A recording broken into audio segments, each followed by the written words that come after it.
In the flat, dry plain of central Spain, about 200 kilometers south of Madrid, there is a runway 4 kilometers long. It is one of the longest in Europe, long enough to land the largest passenger aircraft ever built. The asphalt is smooth and gray and almost perfect. The painted lines are still there. The terminal beside it is a clean, modern building of glass and steel, with check-in desks, baggage carousels, a control tower rising above the fields, and a parking lot marked out for thousands of cars. And almost nothing has ever moved through it. No queue at the desks, no bags on the belts, no cars in the lot. The control tower looks out over a runway where, on most days in its history, not a single aircraft has landed or left. This was not a small, regional airfield. It was a brand new, international airport, built from nothing, designed to handle millions of passengers a year. It cost somewhere in the region of $1 billion to build. And for years, the plane simply never came. To understand how a country builds a $1 billion airport that no one uses, you have to understand the Spain of the early 2000s. For most of that decade, Spain was in the middle of one of the largest construction booms the modern world had ever seen. Money was cheap, credit was easy. Across the country, banks and regional governments and private investors poured cash into concrete, apartment blocks, motorways, high-speed rail, resort towns, and infrastructure of every kind. In some years, Spain was building more new housing than France, Germany, and Britain combined. The economy looked unstoppable. The mood was that anything built would eventually fill because the boom would simply go on forever. In the province of Ciudad Real, a quiet stretch of central Spain, the dry tableland of windmills and farmland that Cervantes once made famous as the country of Don Quixote, a group of local investors and regional savings banks saw an opportunity. Madrid's main airport, Barajas, was crowded and growing more crowded every year. What if there were a second airport, a relief airport, far enough from the capital to have cheap land and quiet skies, but close enough to be sold as an alternative gateway to Madrid? They would call it Ciudad Real Central Airport. In its early marketing, it was sometimes given a grander, more romantic name, Don Quixote Airport, after the region's most famous fictional son. It was an unusual project from the start, largely privately financed, backed heavily by regional savings banks, the kind of local lenders that in boom-era Spain were under enormous political pressure to fund big visible projects in their own backyards. The vision was bold, a modern terminal capable of handling up to 10 million passengers a year, a runway long enough for the largest airliners in the sky. And this was the part that made headlines, a plan to one day connect the airport to Madrid by high-speed rail so that a traveler could land in the empty plains of Ciudad Real and be in the center of the capital in under an hour. On paper, it was a relief valve for an overstretched capital. In reality, it was a bet that the boom would last, that the rail link would come, that the airlines would choose to fly there, and that millions of passengers would agree to land 200 kilometers from the city they actually wanted to reach. It was a lot of bets to place at once, and construction began before almost any of them had paid off. The numbers behind Ciudad Real Central Airport were the numbers of a country that had stopped asking whether it could afford things. The total cost of the project, by most accounts, came to somewhere around €1 billion, a billion-dollar airport in a province better known for vineyards, sheep, and windmills than for air travel. The runway was built to a length of 4 kilometers, making it one of the longest civilian runways on the European continent, rated to handle the Airbus A380, the largest passenger aircraft in the world. The terminal was designed for a capacity of up to 10 million passengers a year, a figure comparable to a major European city airport. Everything was built to a real, working standard. This was the strange thing about it. It was not a half-finished shell, not a rusting skeleton abandoned mid-construction. The airport was completed. It had a functioning terminal, security infrastructure, a customs and immigration area, a fire station, fuel facilities, and that immense runway gleaming and ready. When it formally opened, in stages between 2008 and 2009, it was, by every technical measure, a genuine international airport. It simply had no traffic. The first problem was the most basic one imaginable. The airport was nearly 200 kilometers from Madrid, the city it was supposed to serve. The promised high-speed rail connection. The thing that was meant to make those 200 kilometers feel like a short hop did not arrive in any useful form. There was a station, but the kind of fast, frequent, integrated link that would have made the airport a true extension of the capital never materialized as planned. So, a passenger who landed at Ciudad Real did not step off the plane into Madrid. They stepped off into the open plains of La Mancha, with a long road journey still ahead of them. For a budget traveler, and budget travelers were exactly who this airport needed, that was a deal-breaker. The entire appeal of a cheap flight evaporates if you then have to spend hours and additional money getting to the city you actually paid to visit. The second problem was timing, and it was catastrophic. The airport opened right at the moment the music stopped. In 2008, the global financial crisis struck, and it struck Spain harder than almost anywhere in Europe.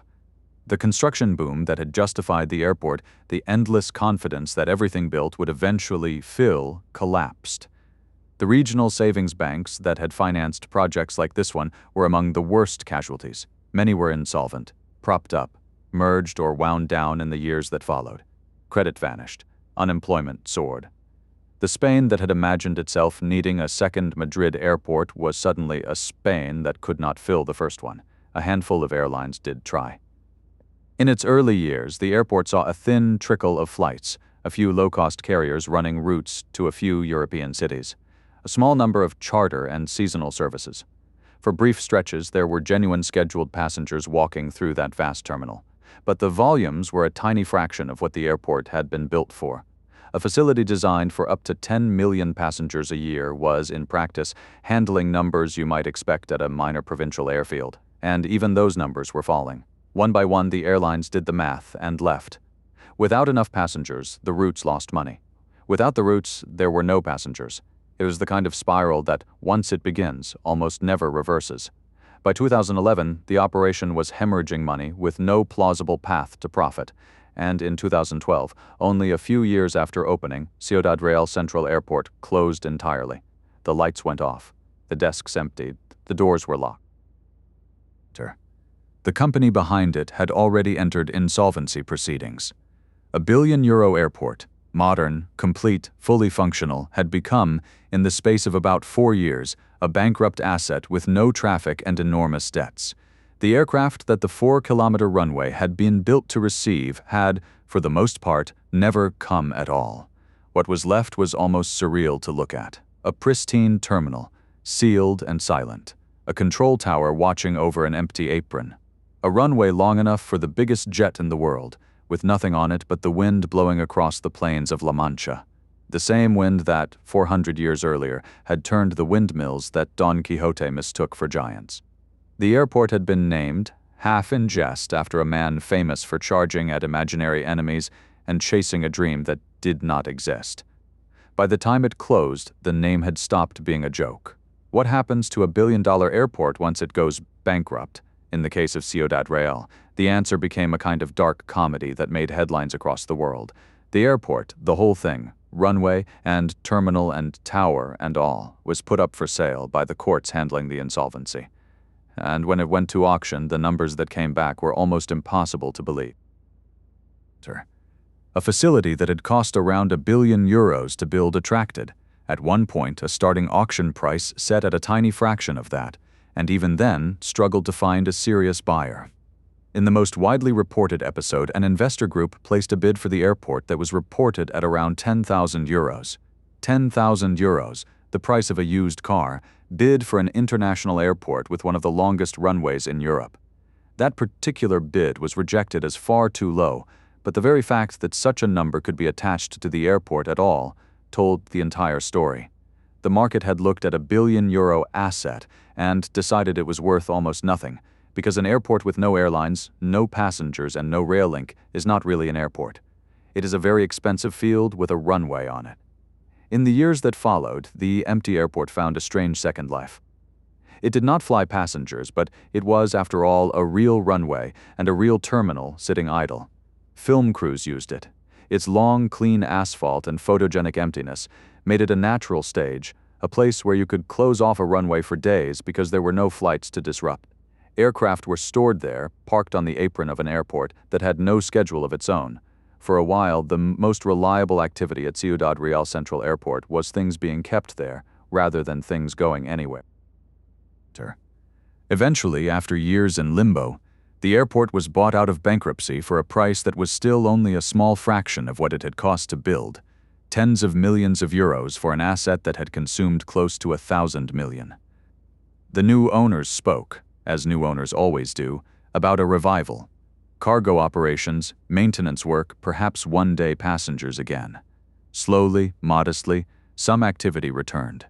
The airport did not stay completely dead, but the gulf between what it was built to be, a 10 million passenger gateway to the Spanish capital, and what it actually became, has never closed. The grand vision and the quiet reality remain separated by almost the entire billion euros that vanished into it. Stand on the edge of that runway today, and the scale of the miscalculation is physical. 4 kilometers of asphalt laid down for aircraft that, on most days, are nowhere in the sky above it.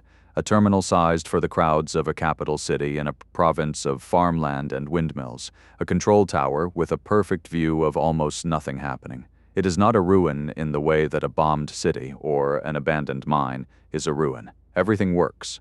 The lights can be switched on. That is what makes it unsettling.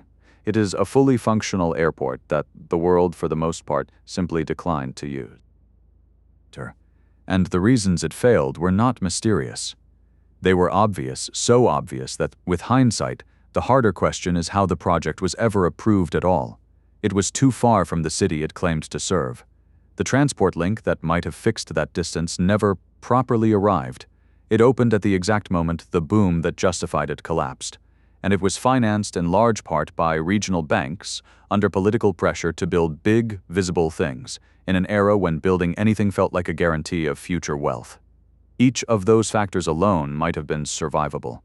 Together they were fatal before the first passenger ever walked through the door. Ciudad Real Central Airport is not unique. Spain's boom years left the country dotted with what came to be called ghost infrastructure, half-used motorways, near-empty regional airports, cultural buildings and convention centers built for crowds that never came. But Ciudad Real became the symbol of all of it, the clearest, starkest single image of a country that, for a decade, built as if the future were certain and then watched that certainty evaporate almost overnight. €1 billion poured into a runway in the plains of La Mancha for aircraft that mostly never came. The places power forgot are not always old. Some of them are barely 15 years old, modern, finished, gleaming, and already a monument to a confidence that no longer exists. There is something almost poetic about where this airport stands. The plains of La Mancha are the landscape of Don Quixote, a man who looked at windmills and saw giants, who chased a vision so completely that he could no longer tell it apart from the world in front of him. For a few boom years, an entire country did something similar. It looked at a dry province 200 kilometers from the capital and saw a great international gateway, 10 million travelers a year, jets from across the world descending onto the longest runway in Europe. The runway is real. The terminal is real. The control tower is real. Only the giants were imaginary. What makes Ciudad Real worth remembering is not that it was a scandal, though it was one. It is that it was built so well and so completely for a future that was, in the end, simply assumed. No one needed to lie about the engineering. The asphalt is genuinely 4 kilometers long. The terminal genuinely could hold the crowds. The failure was not in the concrete. It was in the certainty, the belief shared by banks and politicians and investors alike, that if you build the gateway, the world will arrive. The world did not arrive. It went to Madrid, as it always had. €1 billion bought one of the longest runways on the continent and then waited for the planes. The places power forgot include the ones it built first and thought about second. The next one is about a country that did not just build an airport in the desert. It tried to build